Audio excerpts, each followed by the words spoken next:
And welcome back to another episode of Funny Talk with Mongelli and Max. I'm your host, Tom Mongelli, and this is my sidekick, Doug Max. And we have a great show for you tonight. Yes, Doug.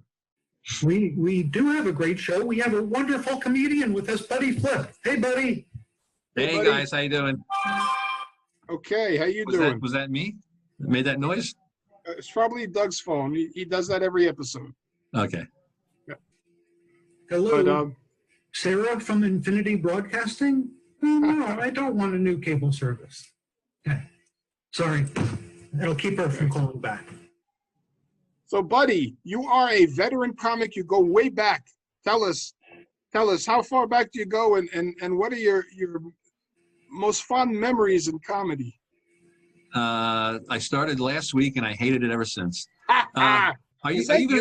Do you do the whole interview with those glasses on? Because I think I'm being X-rayed or something, or I'm getting hypnotized. You're supposed to feel mesmerized. You're getting sleepy. Tom, you make me sleepy without the glasses. Don't worry about the glasses. You have a natural way about you. I'm sure you have a marvelous career as a hypnotist ahead of you. So you've been in a comedy a week. What have you learned in your week in comedy about comedy, Buddy? Comedians are horrible people. Horrible people. Keep them away from people you love. You're wise beyond your years. Yeah. Tom, I'm sorry, not Tom. Doug, your Matt is doing the wildest thing with the back of your hair. And it's like you lean forward and all of a sudden you have a long, luxurious hair behind you, and then you lean forward and then it's gone. It's my artificial background. You do. You look like an acid trip. You look like an acid trip. Okay, well, enjoy it. Enjoy the trip. That's how most people react to me. Whether you look like Mr. Mackey from South Park with the balloon head. Okay. What's your bad? Okay. Actually, at our age, it's the antacid trip, is what it is. I went to Woodstock '94. They said, "Who had the bad brown antacid?" So listen, we have to do a commercial very soon, but I do want to tell people that I met Buddy when you were managing Greenwich Village Comedy Club, and I was on a show, and you guys popped up on stage. I'm like, hey, wait a minute, what's this guy? And you were wonderful, and I'd seen you a number of times because I've been at Greenwich Village for a number of times.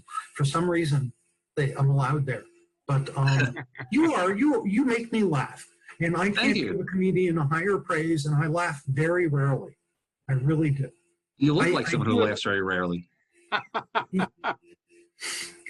Anyway, I do it on the show to appease Tom. I want him to feel good because I like him as a person. I reinforce his humor. I had a great time at Greenwich Village. That was a great scene. We were there when it opened up. I was like an assistant manager. If you remember correctly, I was like the waiter. I was like the only waiter. There was like one guy all week, and it was me. And I would do that. And sometimes I would manage, and most times I'd jump up on stage. And that's why it was a great little scene, because it was like that, kind of anything goes. It's not fair to say anything goes. It was a great scene. We had great audiences. Dustin Chafin puts together some great shows.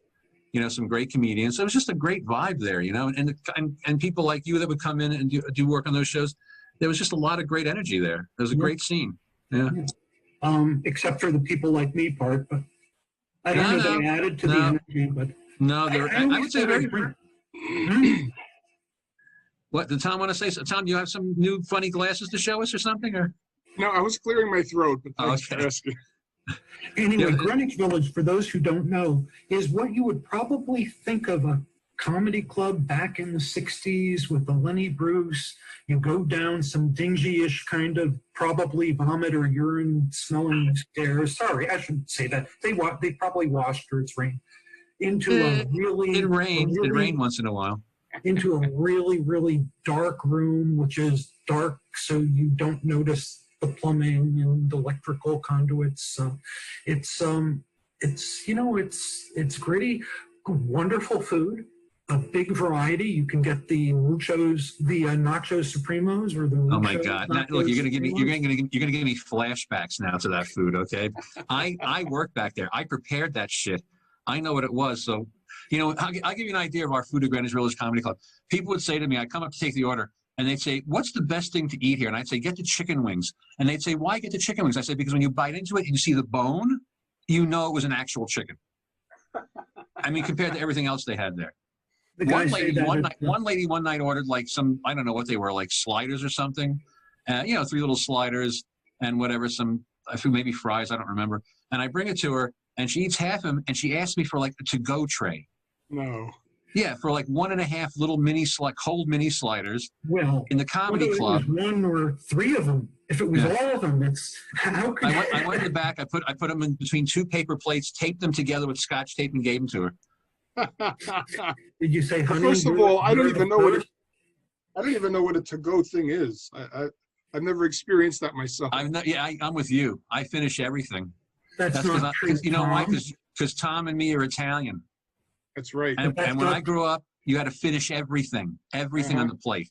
Tom is lying.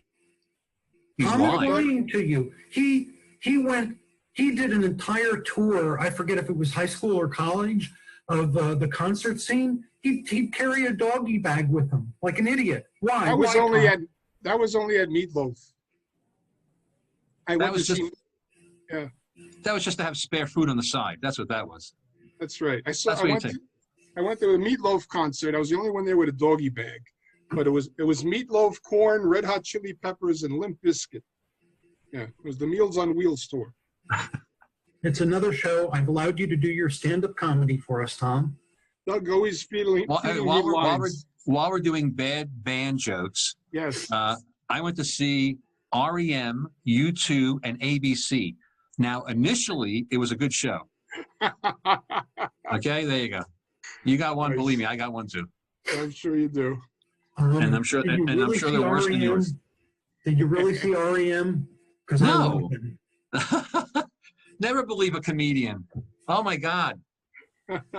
Somebody actually the other day, a comedian on Facebook asked comics, how much of your act is true? And a comic I know wrote, I use my mom on my act, but she died recently, but I don't say it in my act. I just keep using her in my act. She's still alive in my act.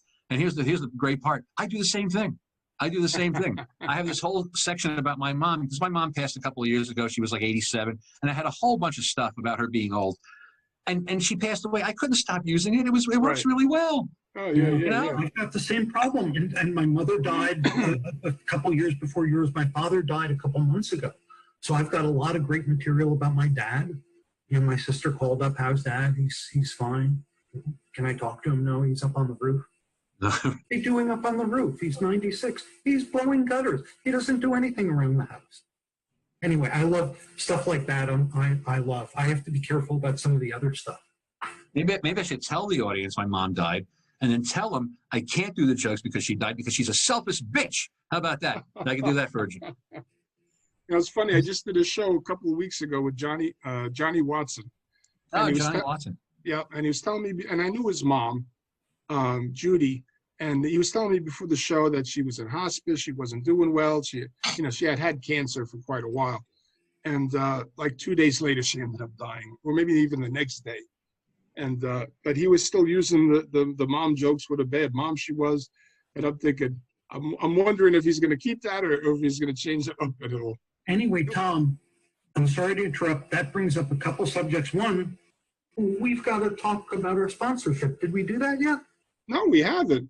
You guys really have a sponsor? Believe it or not. We have a wonderful sponsor, Jack Hoffman of J. Irwin Productions, who produces comedy shows all around the area. If you live anywhere in the tri-state area, write to Jack at J. Irwin Productions. He'll put together a comedy show with wonderful comedians. Don't worry, he probably won't ask us. But wow. You'll want to email Jack at jirwinproductions.com. And that he'll takes hook you care up. of that. And since you were talking about dead people, I want to apologize to our audience member. So we listen to our shows. People are amazed that we actually listen. I don't know what the point is of our listening. You should do it for growth. But somebody has to. We listen to our shows. And Tom gave me some really hard-hitting feedback. I called him up and I said, Tom, I thought you were great the last show. He said, Doug, you took 5 minutes to saying something that could have been said in 15 seconds. And then he went on to share a story saying, Doug, I have this uncanny ability It's like gaydar.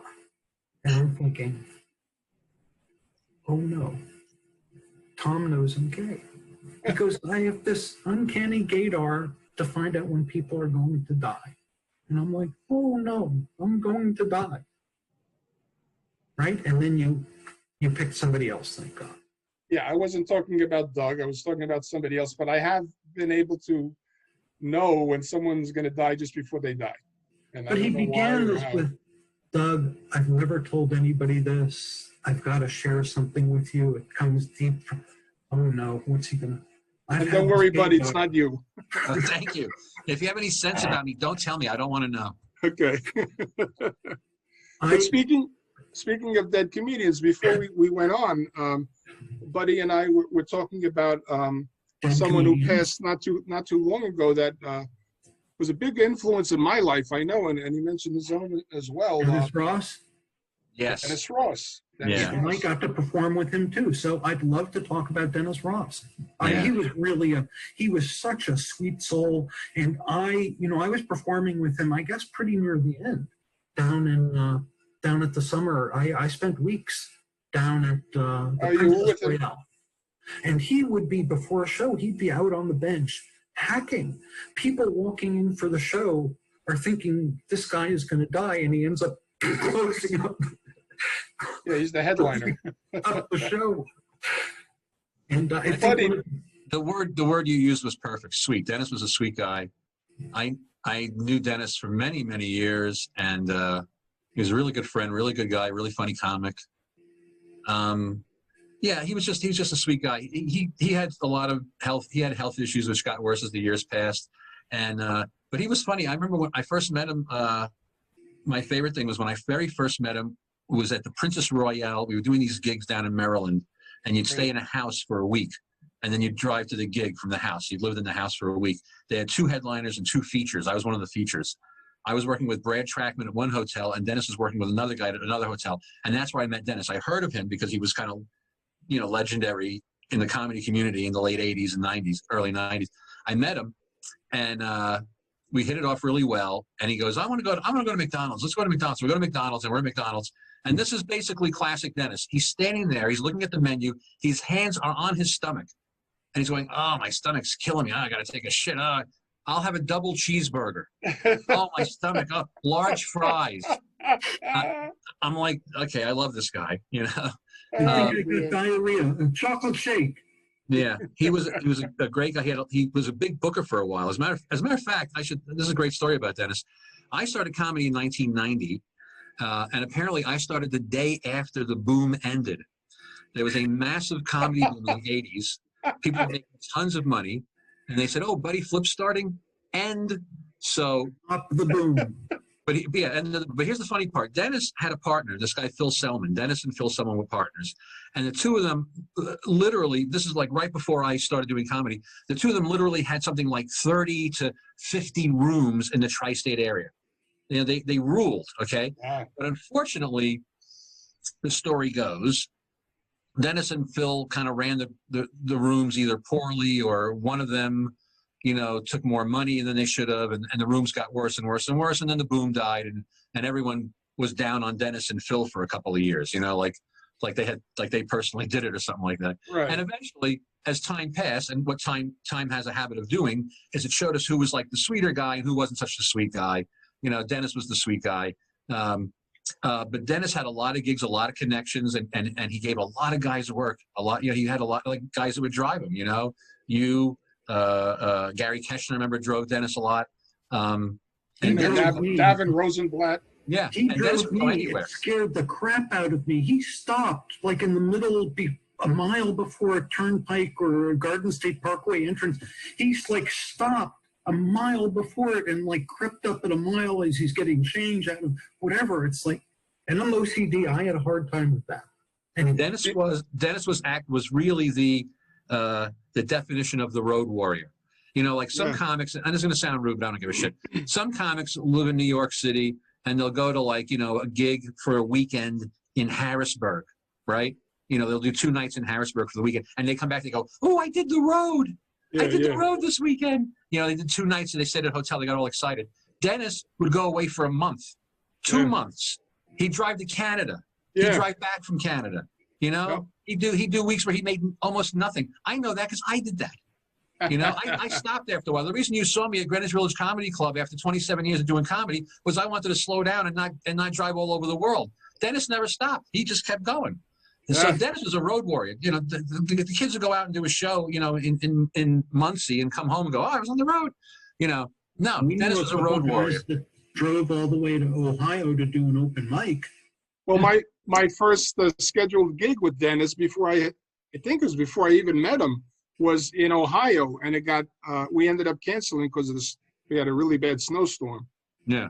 Well, here's the thing. If people started like, and this is going to sound great. People who started doing comedy in the 20th century, okay, there was a lot more traveling because you had to travel, Right. you know? So I mean, when I started doing comedy, I got passed by a group called Comedy Zone down south. They were from down south, and they were really big down south. They had big, nice rooms, big weekends. They had tours where you'd go like you get 4 nights of work in a week, and you know, whatever. And I sent them my tape, and they passed me as an MC. I did my first 2 gigs I did for them. I traveled 17 hours each way and lost money. All right, they gave me a weekend. 2 nights, 4 shows in Knoxville, Tennessee. A beautiful hotel, giant show. You stayed in a hotel. You went downstairs. Hundreds of people. It was great, right? It was wonderful. But I got paid $225 for the weekend, and I took like a Greyhound bus, 17 hours each way for, you know, cost me $200 for the ticket. But you know, you're nuts. You're 20. You're 30 years old. You want to do it, right? But so what happens in the 21st century is what we're doing right now. Is we're on the computer. So you know, young comics don't have to, you know, go to Allentown or, you know, or whatever, you know, Well, to learn their craft. I had to drive what turned out to be like 6.5 hours to get to this place in Connecticut through 95 traffic, rent a hotel room to perform. And if I didn't perform well enough, I'd be beaten by a dominatrix. That was fun. So that cost me money, but I won. I didn't get beaten. I got the $25. Some people like that. Some people pay big money for that shit. They offered. They were very kind. Even though I won the money, they said I could still get beaten if I wanted to. I'm sure there were a lot of comics that would have traded places with you in a heartbeat. Well, I was thinking about it. I thought it would be good for the laughs. But at the last minute, the dominatrixes had been switched. So the one I thought it was going to be, and who's a good friend of mine, wasn't on. And I'm explaining this to my girlfriend. And you can understand how she wanted me to go back and fill in some of the pieces. Anyway. Before I was a comic, and it's going to sound absolutely insane. Just before I was a comic, I went out with a girl who was a dominatrix, and we had we didn't have a dominant relationship. Me and her. She actually had clients, you know, and. There's some freaky shit. I'm not judging. How was it when you got out of line, buddy? How was it? Oh no, that wasn't me and her. As a matter of fact, she had clients, and I guess I was the bodyguard. You know what I mean? Like I'd be the big guy in the other room in case you got out of hand. Wow. And Wait, that was you? I got paid for that. Tom, if he's not doing that, there's room for a big guy. In the other room. I can't think of anybody that would fill that role better than you. Yeah. and here's the best part. All these years, I never ever once thought of putting that in my act. Isn't that funny? Yeah. Wow. I don't know why. I don't know why. I think dramatic scenes like that. You know, a lot of my comedy, so-called comedy. Okay, I call it comedy, Tom. Don't say anything. Are little. I think of them as like cartoons and scenes. Tom always accuses me of not having punchlines. But, you know, you set up a right scene. I don't care where people laugh, you know? You know what? If you don't care about people laughing, you're going to do great. How could I have survived? That's the beautiful thing about New York comedy. You don't have to be funny. I mean, you have to be funny. You have to be funny for the clubs. Every place else, you don't have to be funny. Being deaf comes in handy. I heard they're closed. Did they close Dangerfields? Yeah. Did you hear about that? They really did, huh? Yeah. Wow. Oh, yeah. So tell me again, where are you living? You've moved out west. I moved to Pittsburgh, PA. That's west. Yeah, my wife's from Pittsburgh originally, and we had kids in Pittsburgh, and they had kids, and things happened, and we thought, you know what, this is a good time to move to Pittsburgh. This is about 3 years ago. We moved to Pittsburgh to be close to our grandchildren. Nice. Yeah, because there's plenty of work out here. I mean, it's work I love. I'll be honest with you. I always loved. It's going to sound crazy. My favorite gigs: Firehouse gigs, VFW gigs. Those are my favorite. Those are my Absolutely. absolute favorites. I love them more than clubs. I'd rather work them than clubs. That's just personal taste, you know. And I knew a guy or two out here already, bookers and comics. So when I came out here and I said, hey, I'm moving out here, they were like, all right, fine. And they started using me. Met another guy. Not working as much as New York, because there's so many different places to work in New York. But I'll tell you the truth. Everything's my opinion, right? But this is the truth. The gigs here are so much better. Are they? Yeah. Here's the deal. I'm just going to say it, okay? I got pretty sick and tired of getting booked at Comedy Cove and showing up and having 12 people in the fucking audience. All right? And not just Comedy Cove. A lot of places in the tri-state area, you don't have big audiences because there's so many different shows going on. There's so many options. That's why you love the VFWs, right? The Firehouse, because everyone's going. It's a special event. And they rarely go.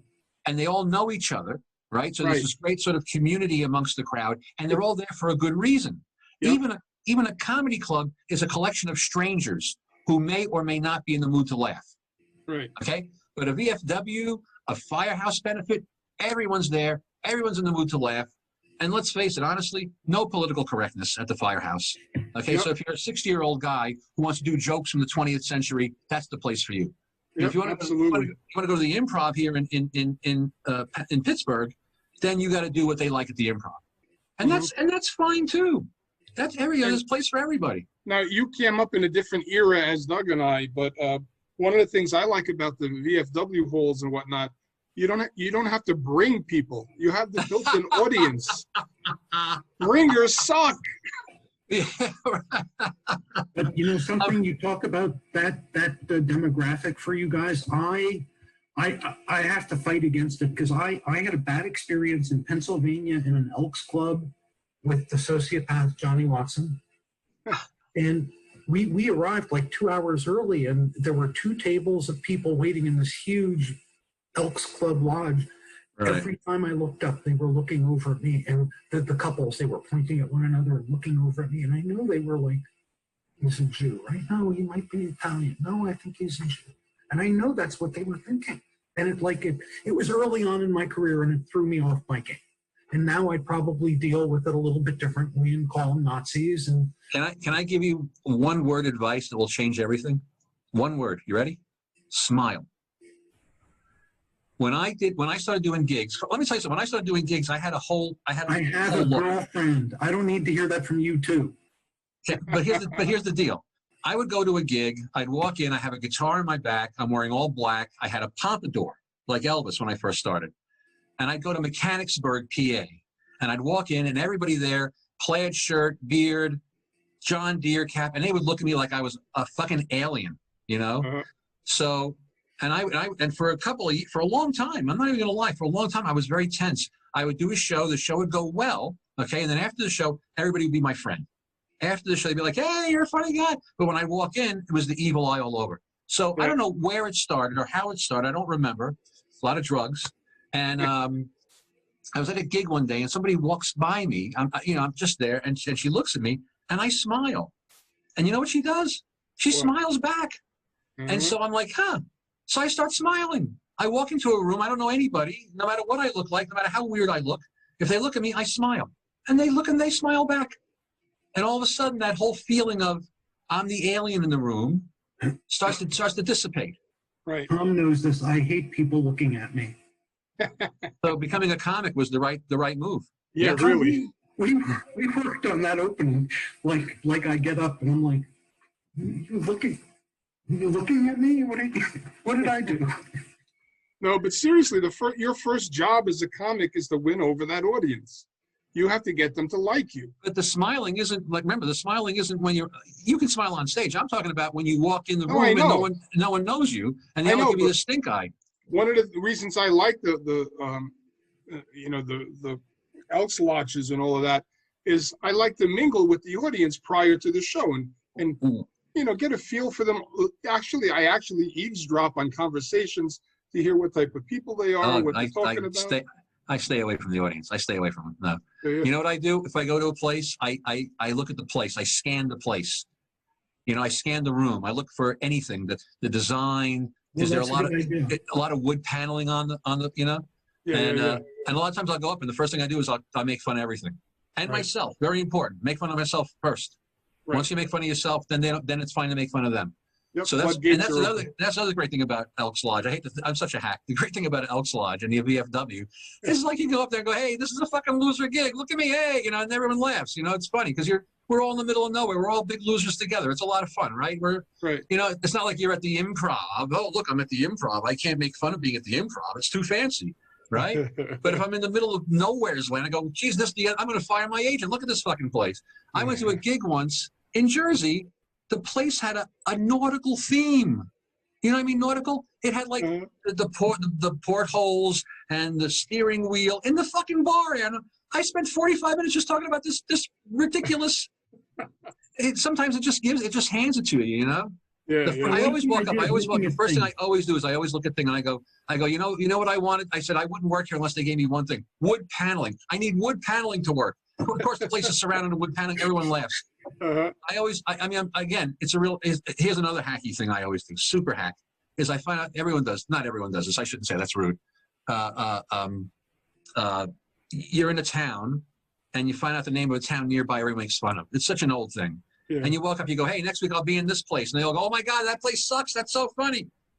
People love that shit. When I was 21, I went to see George Thorogood. You know George Thorogood. I went to see George Thorogood we were in Uniondale, Long Island. Right.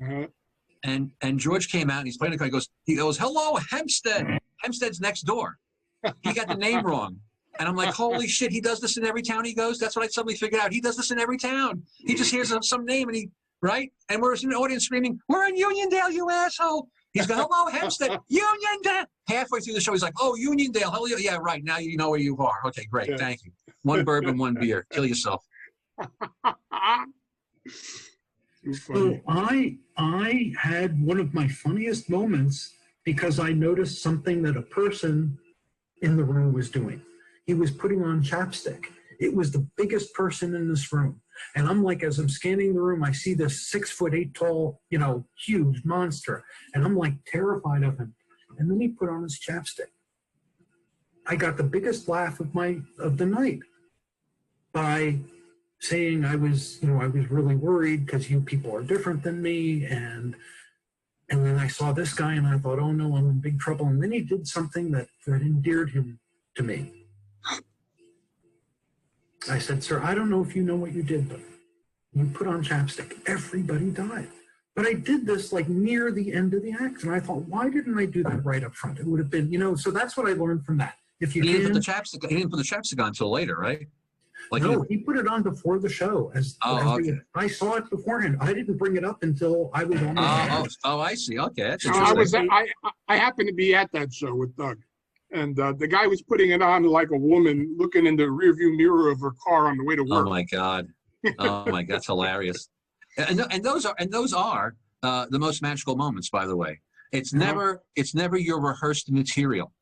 Never is. It's always that moment. And there are some comics who are absolute masters of that interacting with the crowd, right?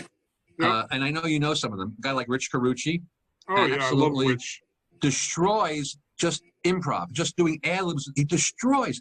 Rich Carucci, Steve Marshall. Oh my God, Steve Marshall's the king. The king. I'll tell you how great Steve Marshall is. I did a show myself out here in Aliquippa, a corporate holiday party. Okay, and I go up there.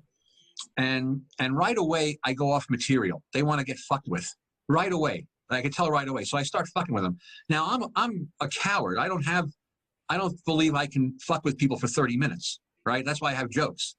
But anyway, I'm going with these guys, and I'm just going with it. I look at my watch. I'm 12 minutes in. 12 minutes in. I'm still just doing ad libs, and they're roaring. And at one point in my head, I go, I feel like Steve Marshall. Because that's how good it was going, Yeah. You know, Rich, Steve, another guy, another amazing guy who works with the crowd is Don MacArthur. This guy, Don MacArthur. I lost you guys. Where are you? No, we're here. Okay, hang on. Oh, there you We can hear you. are. I got so excited, the screen went away.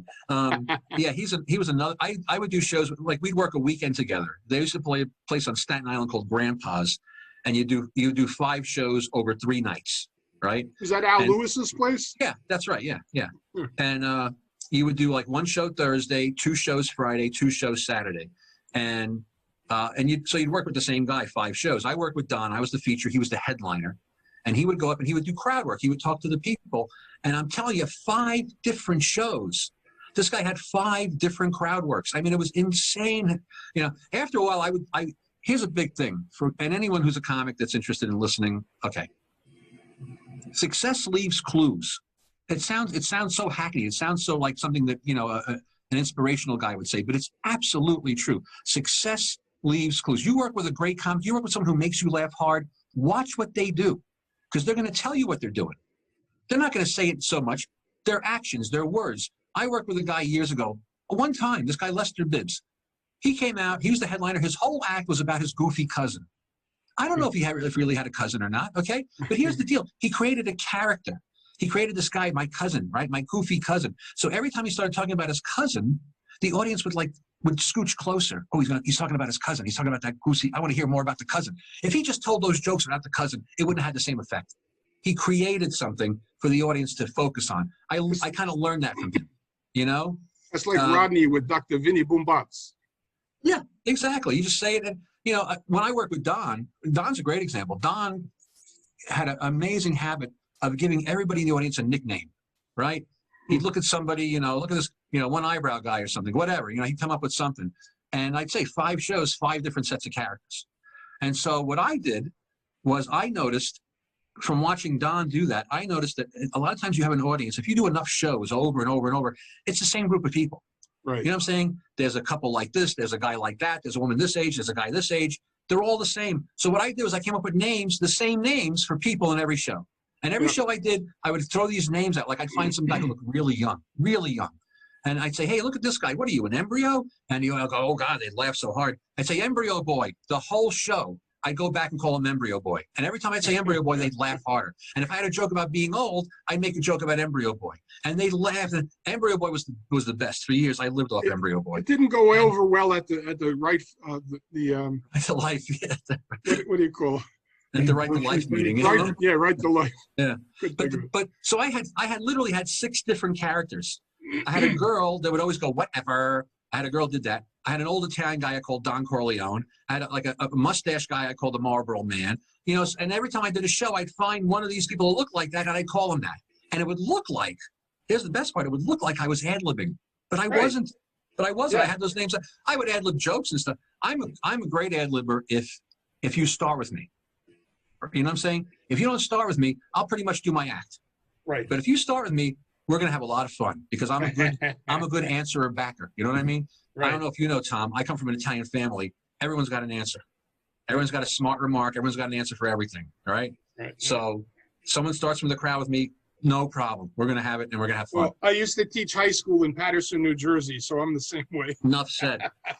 Just take out the bat. Show them the bat. I married an Italian woman for 20 years. I evidently had too many questions. She had lots of answers, but I had too many questions. Yeah. Italians are nervous with questions. Yeah. What, are you writing a book? Yeah. My cousin got married. What do you want to know about my family? Yeah. My cousin got married. My cousin got married, and his wife wanted to register at Crate and Barrel, and my cousin said, "No, that's where we hide the bodies." With a boom. Oh yeah, that's my problem. But a boom. So, buddy, do you have other than the other dead comedians we've talked about? Do you have other favorite dead comedians that you would like to talk about? Well, or live ones.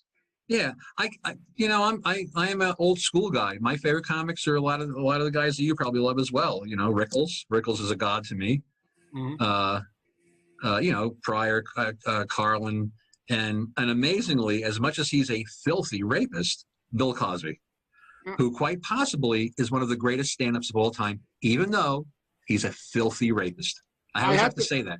I happen to agree. Yeah.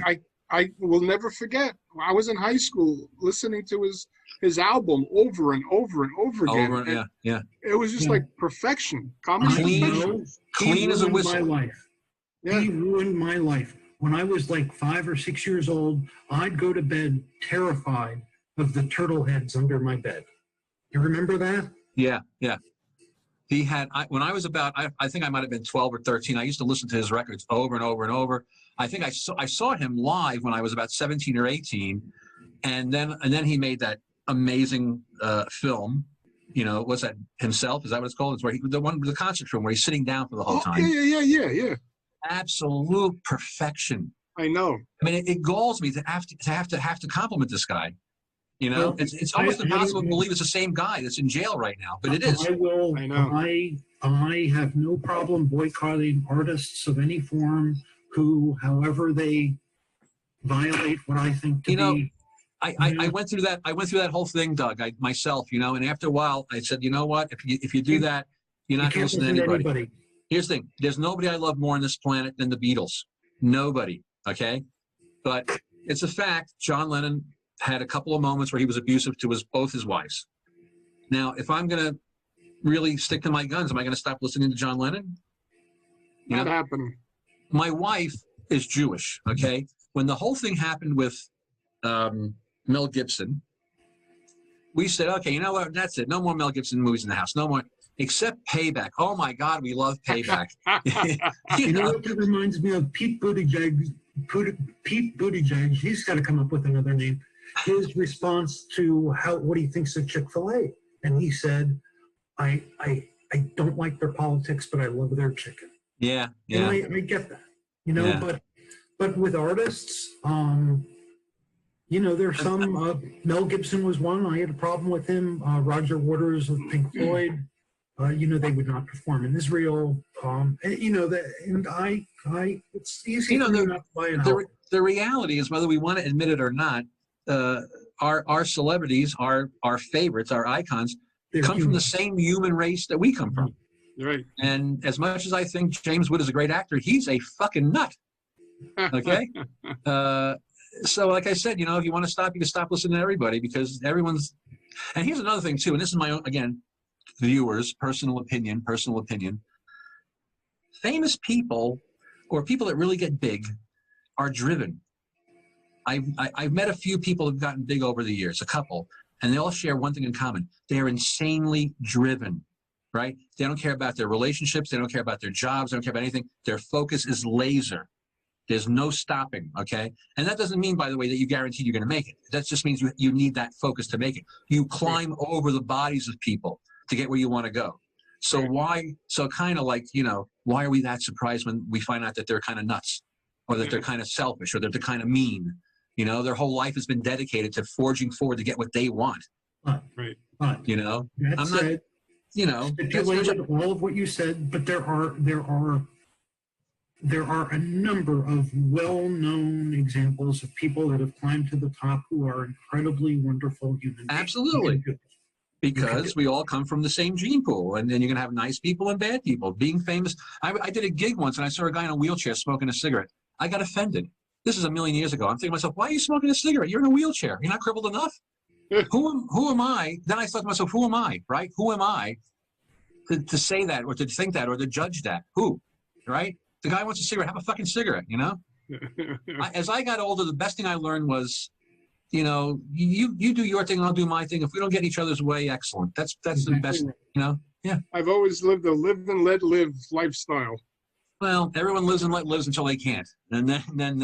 And then suddenly everyone's upset. I would say this thing, everyone loves a joke until they don't like it. Right. You know? Do you have a favorite joke? Do you have one that always, do you, either yours or someone else's? I have a joke I love that I actually, and this is horrible, comics are going to scream when they see this. Once in a while, I do this joke in my act. All right? Isn't it? That's like a cardinal sin. Comics are not supposed to do jokes. You're not supposed, oh my God, that's a hard. But you know what? That's what I mean. We're here to have a good time. You know what I do? You're going to make Tom get upset. I do it. Well, I'm sorry, Tom. I do my show, and if the audience is really good, I mean, if I have a really fun time with them, I will do this joke at the end of my act as a reward to the audience. Okay? You ready? Yep. Ready. Lady works in a sperm bank. Guy comes running in. He's got a ski mask and a gun. She goes, "What are you doing? This isn't that kind of bank." He goes, "Shut up, you." He goes, "Pick up that vial of sperm." So she picks up the vial of sperm. He goes, "Now drink it." She goes, "I'm not going to drink that." He goes, "Drink it or I'll shoot you right in the head."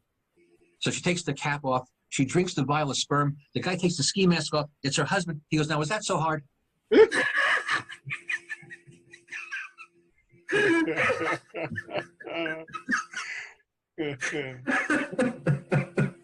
That's good. That's when that could be the best joke ever. I don't know if it is. But I'll do that at the end of the show, and the audience will fall out of their chairs. I mean, fall out of their chairs. And again, you know, we're not supposed to. So what can I tell You know you? who was famous for telling jokes was we mentioned him earlier on in the show. Jeff Parami, Jeff Rat Fat Bastard Parami. Right. Yeah. Well, Jeff would tell great stories with tons of punchlines in them. Like, Yeah. you know, kind of like Cosby. You tell a story and then you insert punchlines, you know? And that's more of an older person thing, right? Because, you know, from like 1970 to 2020, attention spans diminished. Yeah. So jokes got to be shorter and quicker and funnier and biting and correct. And you know, that's the onus is on us. You know what I mean? Yeah. Guys like Paul McCartney and the Stones, you might notice over 50 years, played their music in different styles, right? They did disco song, they did a new wave song, they did this kind of song, because they know that they got to change. They didn't complain. The Stones didn't say, "I'm not putting a goddamn disco song out because you all want disco." You know? Yeah, you have to be flexible in entertainment. It's a little combination. You got to give them a little bit. You got to get what you want out of it. You got to give them something. You know, my rule of thumb is this. I have three things. Number one, first and foremost, the audience must have a good time. Second, I must have a good time. Third, we both have a good time together. But the first one is them. To me, that's just to me. Other people might not give a shit. So, no, you're right. Right is subjective, isn't it? Well, yeah. We just have to think alike. Your joke reminded me of it's a very similar form to one of my favorite old, I don't know how old it is. The way I tell it is my rabbi came up to me after services and says, "Doug, you look really upset. What's the matter?" "Rabbi, I think my wife is trying to poison me." He goes, "Oh, I'm sure it's nothing. Let me talk to her." So the next week after services, the rabbi calls me over. He goes, "Doug, I talked to your wife. Take the poison."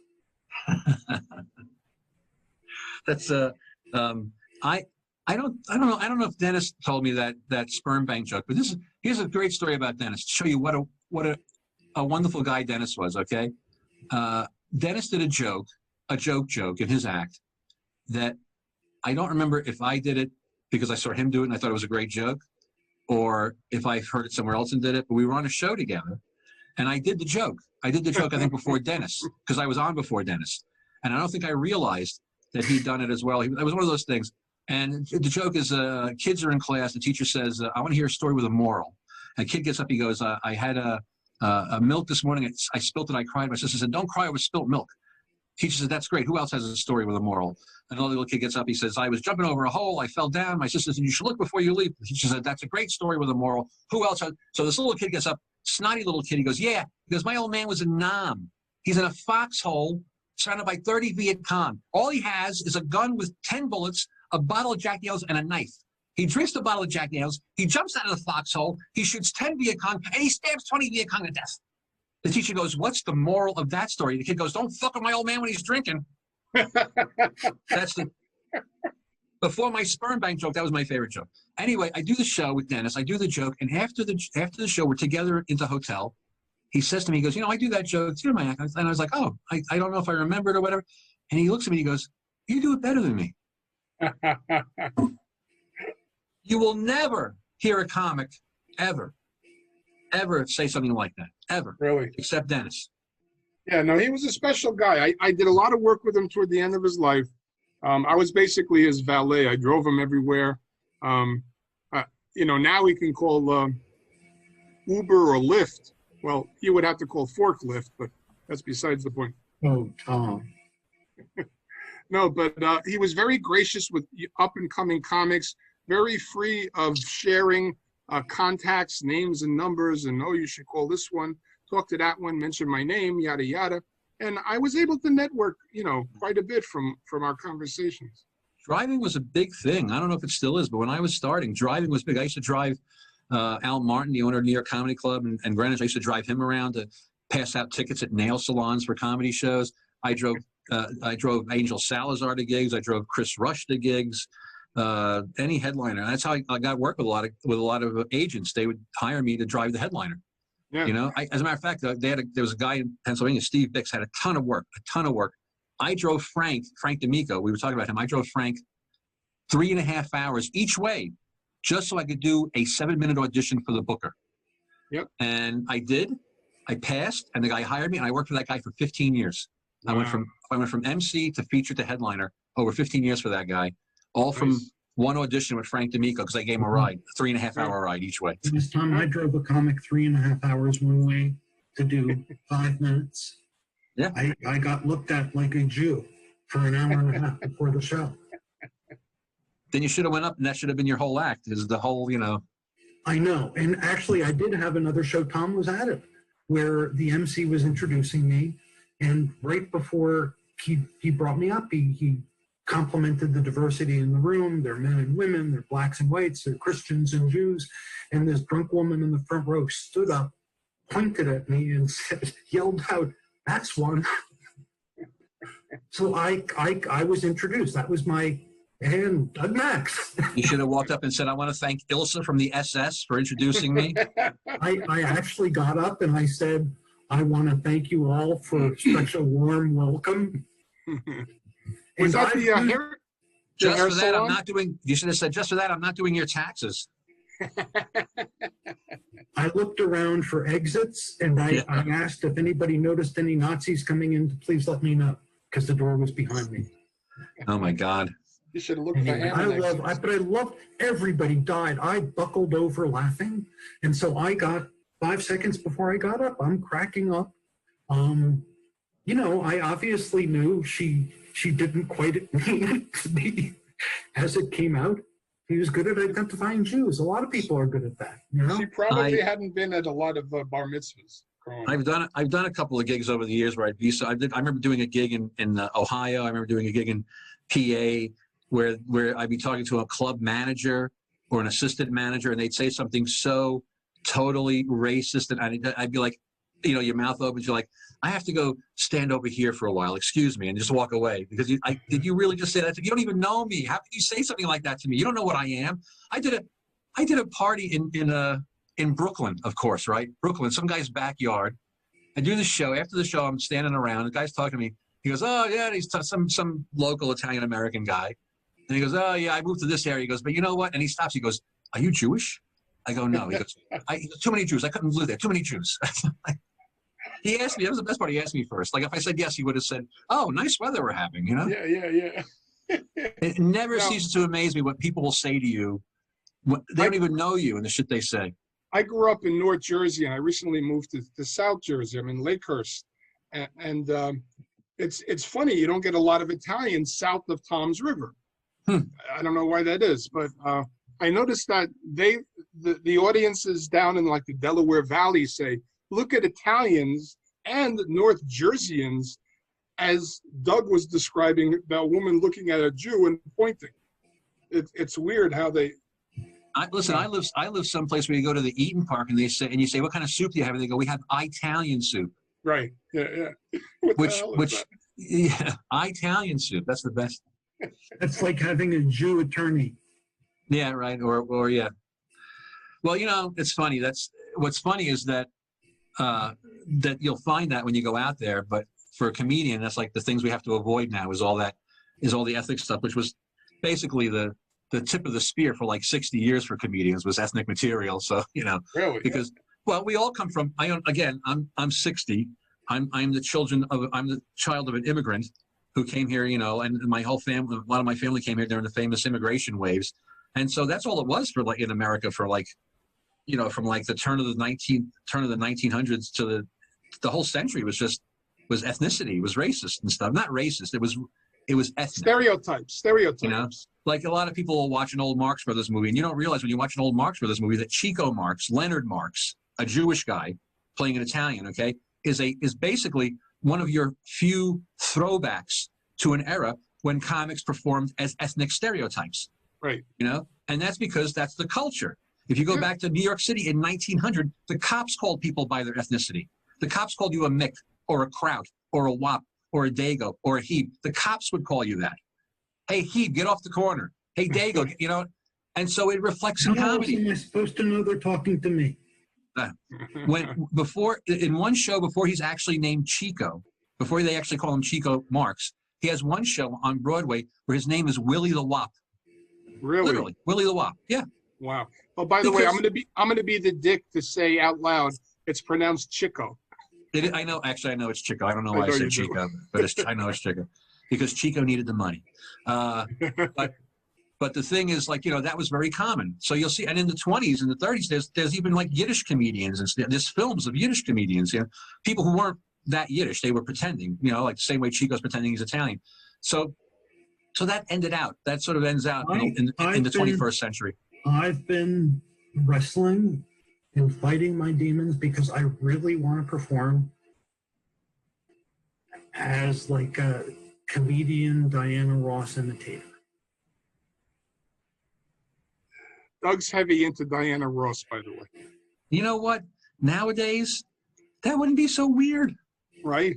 Because you know what? Nowadays, nothing is weird anymore. Yep. We've lived through enough weirdness in the last 20 years. I'm just Think about frightened about the darkening my skin and offending people and getting beaten up. Well, I think if you do black, well, you know what? If you go to a drag show, I want to do this in an urban room because I think the black guys will love me. They'll Okay, adore so me death and they'll wish. protect me. I don't know how big is your ass. I don't know. Do you have a big booty? I hear they like. I'm pretty big. There you go. Then you can do the Diana Ross thing for the brothers. I'm Doug's ass. There you go. Actually, you could put on a costume and have Tom stand behind you and pretend to be the ass, like the horse costume, except you're Right. Diana Ross with a giant ass. I should have. Really, what we should do is Tom should stand in front of me. Nobody would see me. I'll do the talking. Tom will move his mouth, and you know nobody's going to go after him. Tom, Yeah. I'm not in for that one yet. I'll wiggle my hands on your back. Where's your you know when commitment, to move Tom? your mouth. Where's your commitment to show business? Hey, you ever hear this joke? This guy, he works at the circus. He sweeps up the elephant shit. That's his job. You know, when the elephants take a march and there's a guy behind him sweeping the shit. He goes home. He says to his wife, "I've had it. I can't believe 20 years I'm sweeping up shit. Do you believe this?" She goes, "Well, why don't you quit?" He goes, "What? You give up show business?" I've heard that. That's a funny joke. Because it's true. That's why it's funny. Yeah, I like that. It's got an aristocrat's feel to it too. The comic Mark Maron has a great joke where he says, the thing about being a comedian is you don't know, is that it takes about 10 years to become an overnight success, and you don't know which one you're going to be until about 10 minutes before. So yeah, it's a weird business. Tom and I are both in this 8 years. He's had much greater success because he's far more entertaining and approachable. I tell stories about dogs having orgasms, and people are like, "Yeah, I like Doug." Here's how I qualify. Here's how I qualify things. If you guys are on the same show as me, you're not doing as well as you think. Buddy, Tom and I have always had we had a battle for a while and we're settling in, but I always wanted to have people on our show that I've always enjoyed my interactions with, however long they might have been. Now, you know, our interactions weren't great. I remember you'd given me some advice. I can't remember the advice, but it was good. Probably quit. Probably it. How about this? When I was 18 years old, I worked in a pizza place, right? I was in a band. I had a drum set. I was so excited. 18 years old, I got a drum set. I'm in the pizza place in 1978. Who walks in the pizza place? Liberty DeVito, Billy Joel's drummer. 1978, right? This is big. He comes. I'm like, "Oh my God, you're Liberty DeVito. Oh my God, I just got my drum set. Oh my God, please just give me one little piece of advice." I swear to God, he goes to me deadpan. He goes, "Quit." I go, "What?" He goes, "There's too many drummers, kid. Just, are you serious? Too many drummers, kid. Just quit." I was like, "What a dick! What a dick!" But before we run out of time, I wanted to ask you: have you ever worked with Uncle Floyd Vivino? I did actually. I did work with Floyd Rivino once. It was an unpleasant gig, not because of him. No. It was an empty gig. There was nobody there. That's what it was. Remember, I was saying there's always gigs. You do a gig here, right? Because there's not as many gigs. So you do a gig here. You show up. There's 300, 400 fucking people at a firehouse. Yeah. I did a show at the end of last year. They had 400 people. I did a few shows. Now you're going to hear what the real story is. I did a few shows, 300 people. I sold so many shirts. It wasn't even funny. I mean, it was like I had a store. They were just coming by buying. Oh my God, it was incredible. Incredible. Yeah. I can't wait for shows to come back with the you were talking before about how many rooms Dennis and his partner rent. Now it's how many parking lots do you book? Yeah, really. I have not done a parking lot show. I'm not going to stand there and have people honk at me for applause. I was saying before, I did one show. I did do one show. I thought it was honking. I turned around, I got hit by a car. That's what happened. Okay, so they weren't honking for happiness. No, I did one parking lot show where people weren't in their cars at all. They brought lawn chairs and they kind of were like hanging out, and it was an awesome show. It really was. Now I see some comics, and now I'm going to sound like a real pain in the ass. I see some comics posting pictures of shows indoors. Okay, let me tell you something. I understand that I'm 60 and another comic's 30, and the 30-year-old isn't that worried about it. But you're standing on a fucking stage, and there are 20 people facing you, and when they laugh, shit comes out of their mouth. 20 people. You're the putt standing there like a fucking cum bucket, waiting for all this shit to hit you. You got to be kidding me. Again, that's so difficult. I think was that so hard? That's the line. Yeah. You got to keep it simple, Doug. Small words, little words. Anyway, before COVID, there were so many comics booking so many rooms, the restaurants, the showcases, the open mics. It was clogged, and anybody who wanted to be a comic, whether they were funny or not, like me,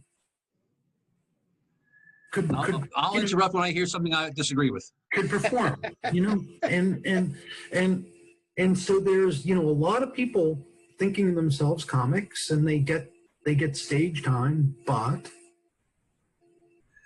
I don't want to break anybody's dreams.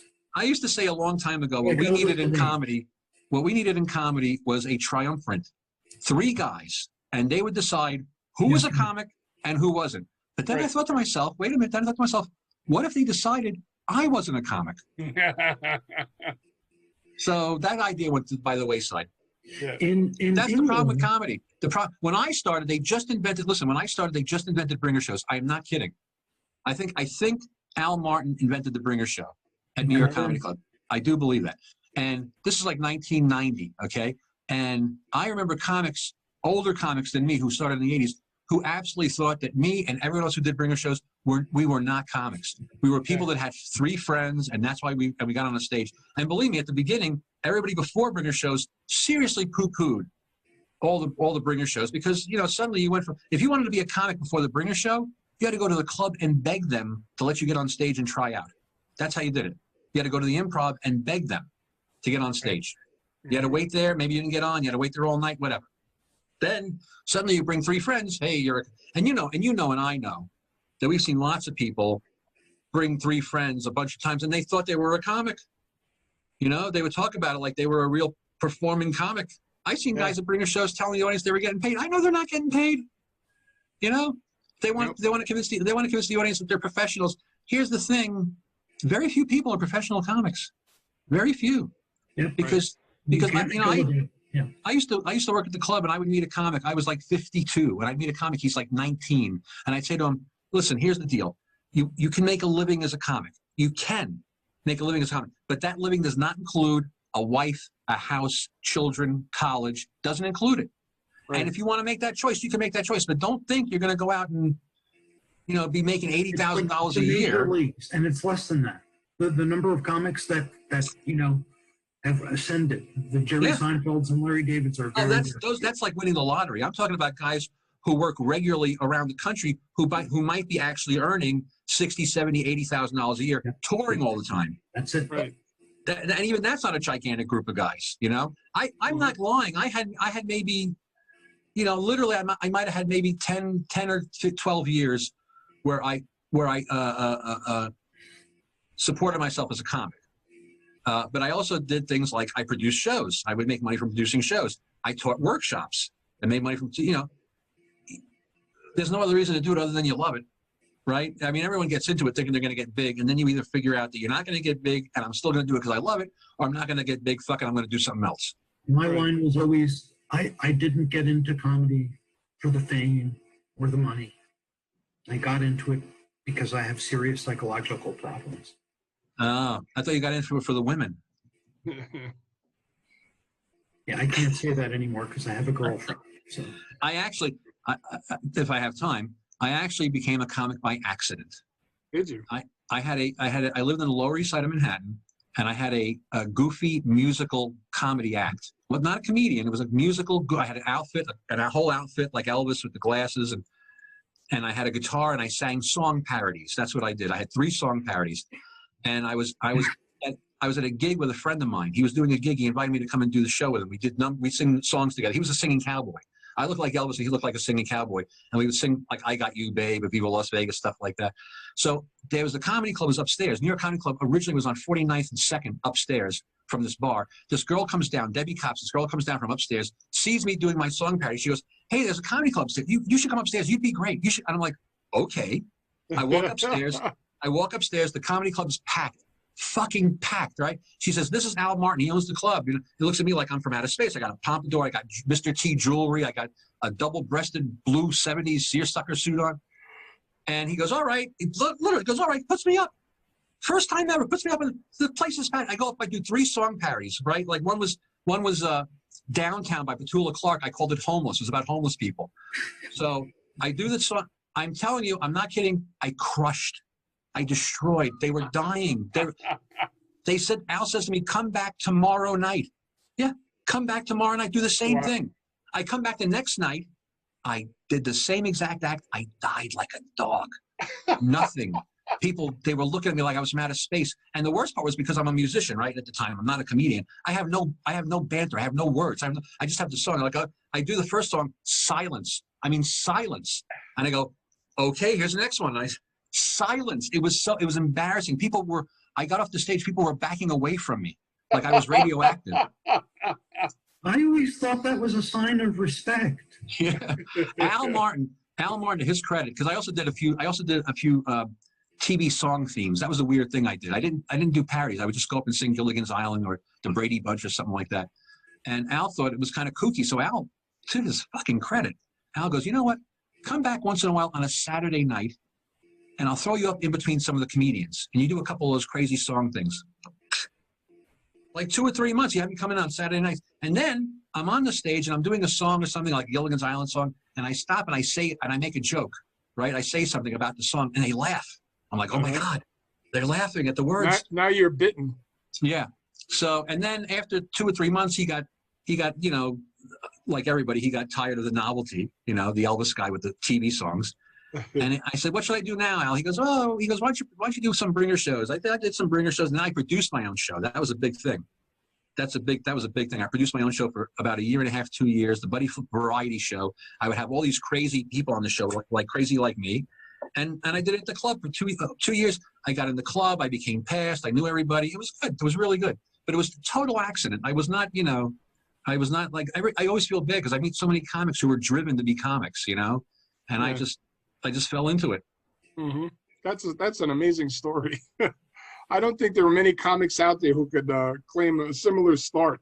Tom, do you think if I sang opera for Al, he'd put me up in the middle of a comedy show? I hope not, for his sake. Maybe one of those parking lot shows. Yeah. In the parking lot. And I could dress up like Diana Ross. Right, and Tom could be your big ass. Tom could be your big ass. I've always been. Well, you can continue being his big ass. Actually, you can Anyway, literally be his big ass. Guys, we could talk. We could keep on talking. Yeah.